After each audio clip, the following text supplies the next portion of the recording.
Another top Homeland Security official exits as officials worry about a purge. We've seen staffing purges before, but the pace of this current one feels a little bit different. This near systemic purge in the Department of Homeland Security? Are we now beginning to see him act out in the form of purging and mass firing and completely not listening to any logic? It's a purge, they say. So when people aren't getting the job done, you just leave them in for as long as possible.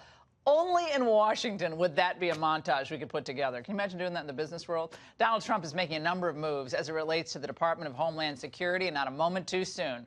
Kirstjen Nielsen is out as DHS head. This comes just days after the president withdrew Ronald Vitiello's name from consideration to be director of ICE.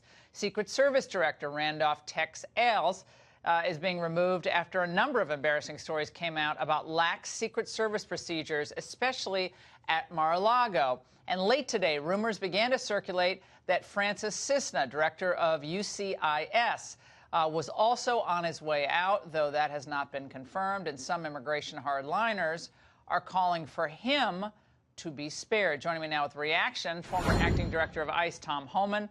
So what about all these personnel moves? Well, look, I think the president, they all serve at the pleasure of the president. And I think he's frustrated at what's going on right now, and he's looking to go in a different direction. As he said, a tougher direction.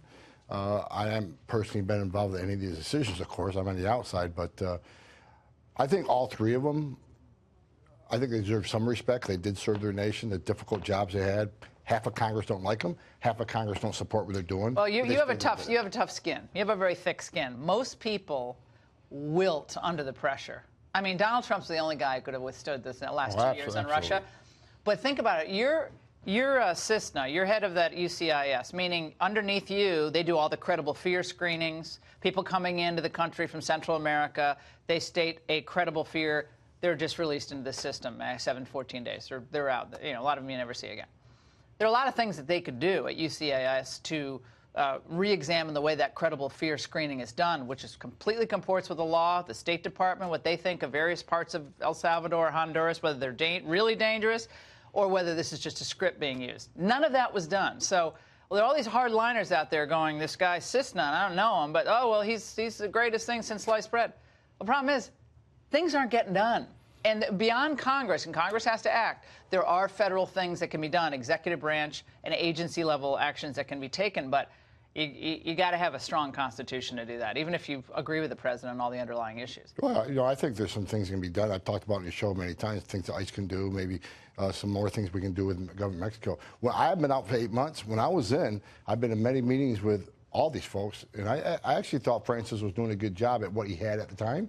I think, just like the secretary said, I think the law strangles them sometimes. Not on everything. On credible fear, they can do a lot more. I'm not a credible fear expert. Yeah. I just know it's 90% fraud on the border. Yeah, the new head of DHS deserves his team, acting head, McAllernan. He deserves his own team beneath him. But this is a crisis.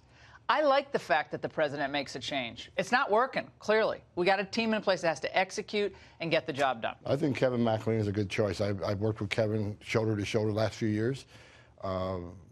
We worked together underneath Jay Johnson when the first crisis happened. Right. So here we are. Kevin can hit the ground running. He knows the border issues. He has a great relationship with many on the Hill. He has a great relationship with the government of Mexico, Department of Defense.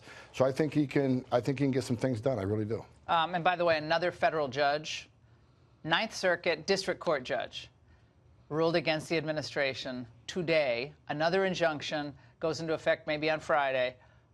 Administration can't deport people to Mexico or send people to Mexico pending their asylum applications, which under federal law is allowed. We now have judges that are a permanent part of the anti-Trump resistance. Well, two things. The Ninth Circuit, so, you know, President Trump had his argument with the Chief Justice that Ninth Circuit's politicized. Yeah. It wasn't. Obviously it is. And second thing is, look, are we surprised? These people, if they're escaping fear and persecution from Honduras, Guatemala, El Salvador, they're in Mexico. They have escaped that fear and persecution, so they should be okay in Mexico. That's why they can go to Mexico under federal law. Absolutely. That judge is complete outrage, an Obama appointee. Tom, thanks. Great to see you as always. Appreciate it.